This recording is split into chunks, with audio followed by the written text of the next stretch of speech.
here this morning.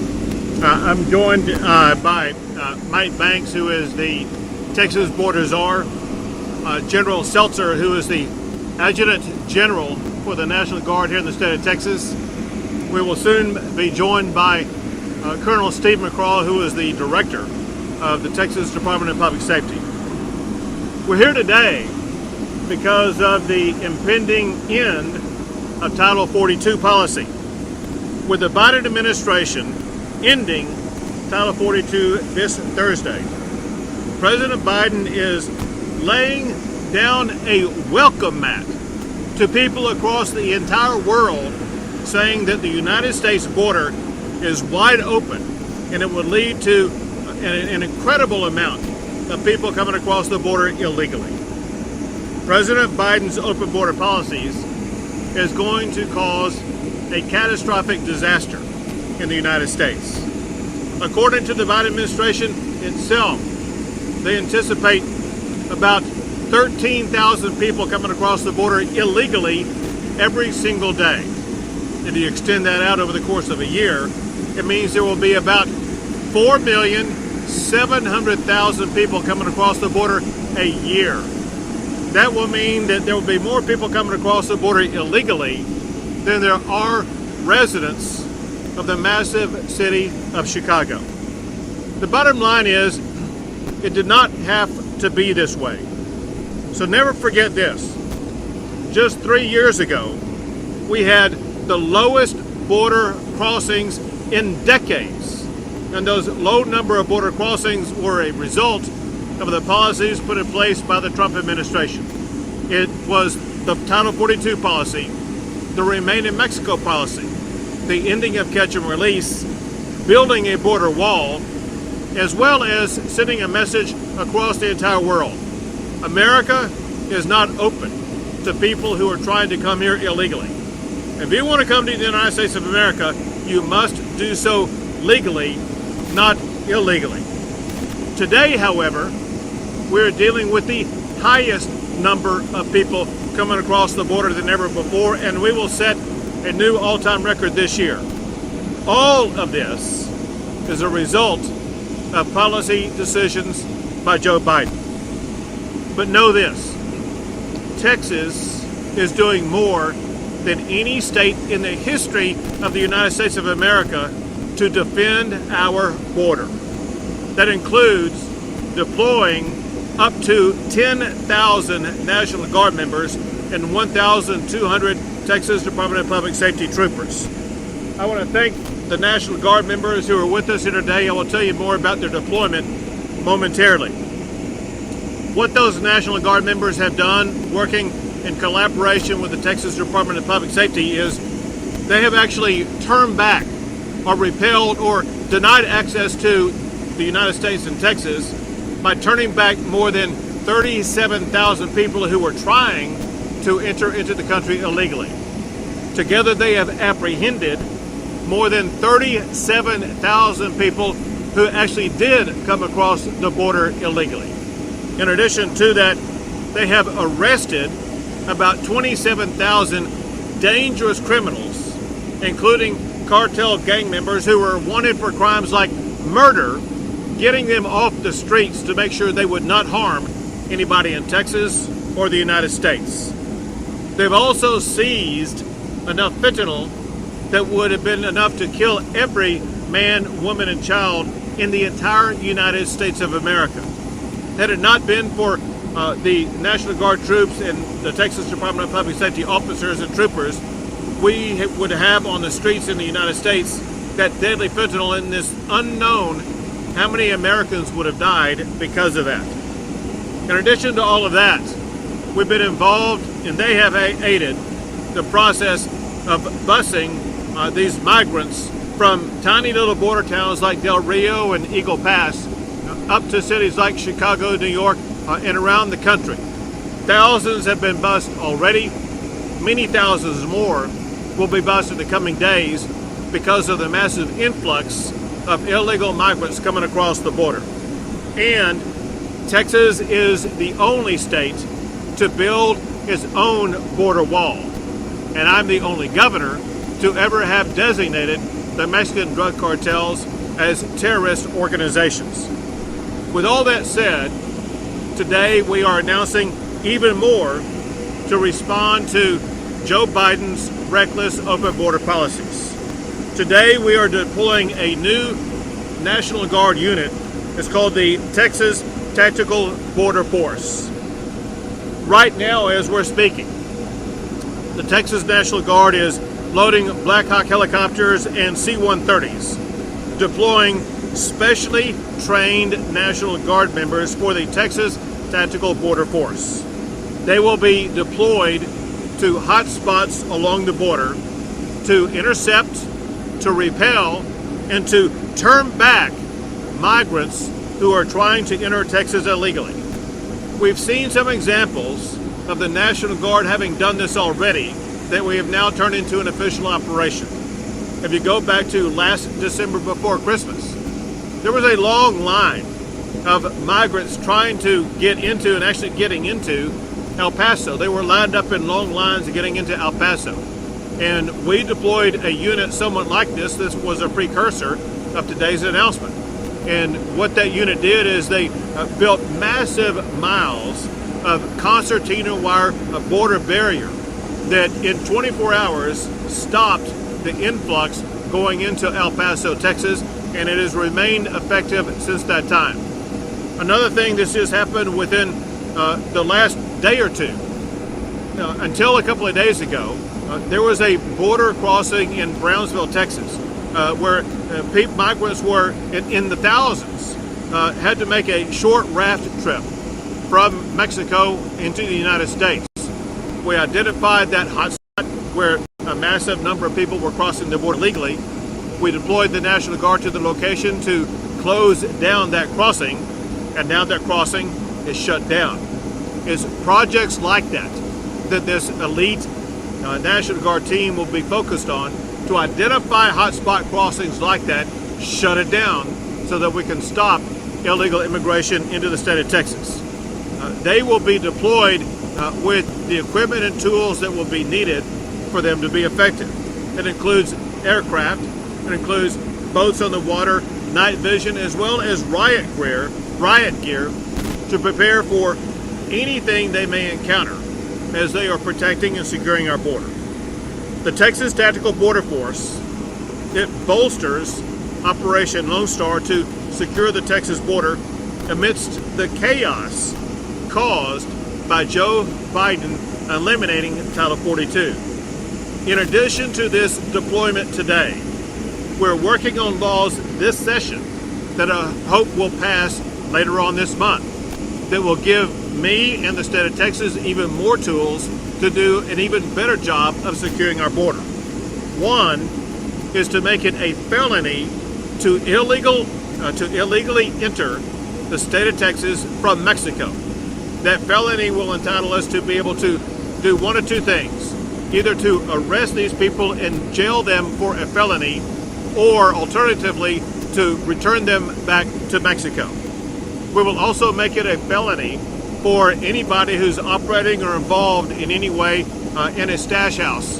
And we will make it a 10-year minimum jail sentence for people who are smuggling in the state of Texas.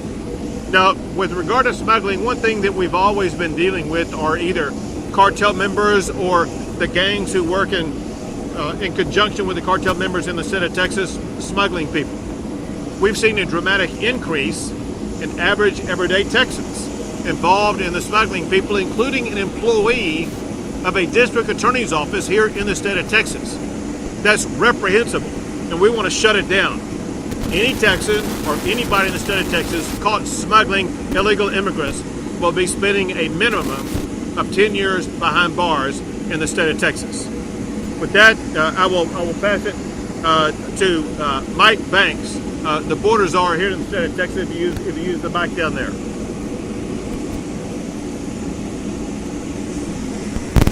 Since day one, I've been working as the Texas State Border Czar. I've been working with Colonel McCraw and General Sulzer to deal with the Biden open border policy. I have traveled along the border and I've seen firsthand the impact this crisis is having on Texas communities. The state of Texas has done more than any other state to deal with this humanitarian catastrophe. Governor Abbott is doing the job that President Biden and the federal administration is refusing to do. And Texas will continue to work relentlessly to defend our borders. Today's deployment of the Texas Tactical Border Force will allow us to be able to shift resources to needed locations effectively and efficiently. I will continue to work with Governor Abbott and the team as we continue to protect Texas against this unprecedented influx of illegal immigrants. Thank you. And now General Seltzer, the leader of the Texas National Guard. Thank you, Governor. Good morning. The Texas National Guard is executing a planned, multi-phase response in preparation for the end of Title 42. Phase 1 began last month and is complete, and that involved the shifting of troops to hotspots along the border. It included adding additional drone teams and deploying them to the border and increasing miles of concertina wire and other barriers along the border of Texas. An example of Phase 1 operations was the movement last month of 200 additional troops to El Paso, the deployment of a drone team to that area, and the emplacement of 22 miles of barrier, which is protecting the southern approach into the city of El Paso. Yesterday, we began Phase 2 of this operation, which is the deployment of 2 quick reaction forces composed of military police units. One quick reaction force is currently in El Paso. The second quick reaction force is deploying today from San Antonio and will arrive in the Rio Grande Valley this morning. Phase 2 will be complete today.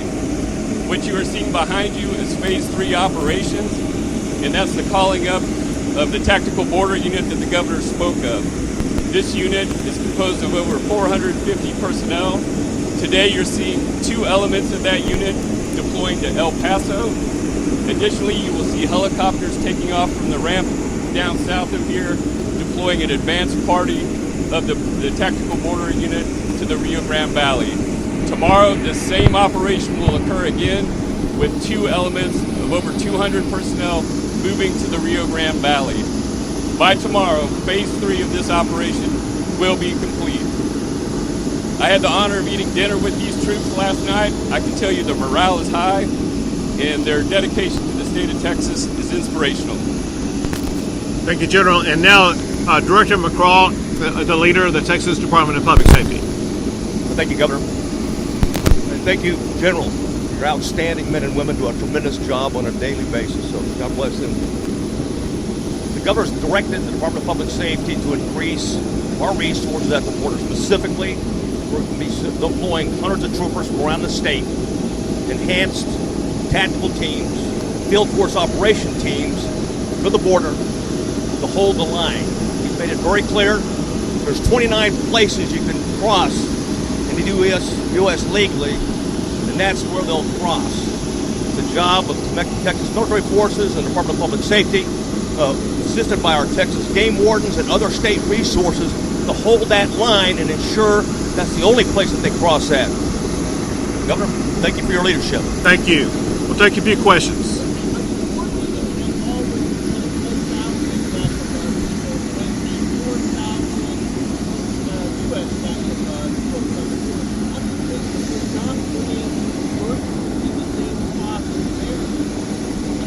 So, with regard to the troops that the United States are putting on the border, understand this. The 1,500 troops the President just announced he's sending to the border, they're doing paperwork. They're not going to actually be on the border trying to secure the border. The goal of the President is not to stop people coming across the border illegally. Our job and what we're focused on is trying to stop people coming across the border illegally. There's not going to be any entanglement with regard whatsoever between the Texas troops and what the President is deploying, because the President is not going to have his troops down there trying to secure the border. Go ahead, Paul. Can you, on the director, have that information about the driver and whether he took a So last night I spoke with the police chief of Brownsville to learn more information, as well as communicated with the county judge in Cameron County, which is where Brownsville is located. Both of them said that because of the circumstances, there is a massive ongoing investigation to identify exactly what happened, and they expect information to come out today where they can tell the public a lot more about what happened, if it was or was not intentional, the circumstances of the driver, and continue to work with regard to the victims. Last question.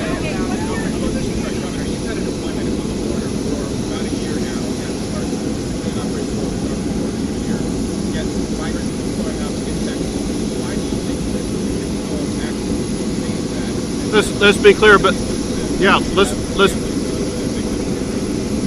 be clear about what's happened on the border.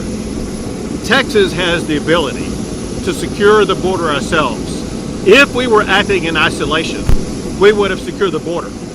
While Texas is doing everything possible to try to stop people from crossing the border, at the very same time, the President of the United States is putting out the welcome mat, welcoming them in. The cartels know it's the federal government that controls the immigration process. The cartels are working in collaboration with President Biden and the federal government to facilitate that illegal cross-border. We are being overrun by our own federal government. Texas is being undermined by our own federal government in our efforts to secure our border. It's only Joe Biden and his open border policies that's hindered our ability to secure the border. Jack, say it again. And if you would speak up, please.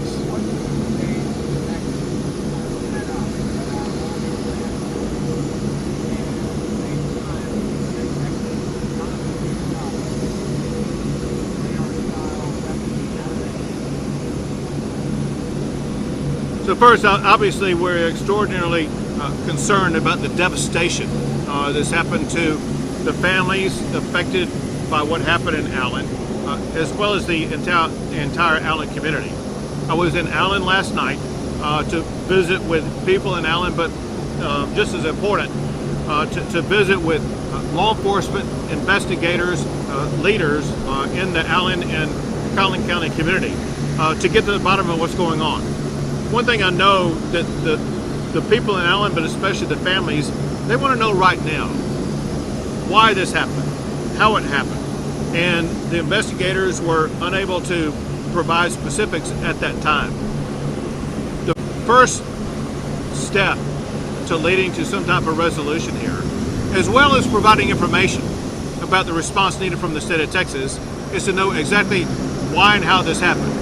I believe in the coming days, the public will be much better informed about why and how this happened, and that will inform us as Texas leaders about next steps to take to try to prevent crimes like this from taking place in the future.